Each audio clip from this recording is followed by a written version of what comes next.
પણ ભરોહો હોય મારી મેલડીનો અને લેખમાં મેઘ નો મારે તો મારી મેલડી નો કહેવાય બાપ, મારી મેલડી નો કહેવાય બાપ. એ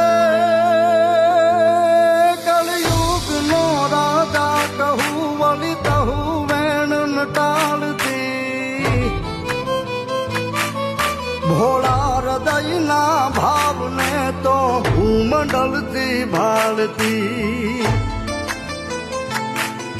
એવી બેઠી અંધારિયા વડવડ થડમાં જે વડી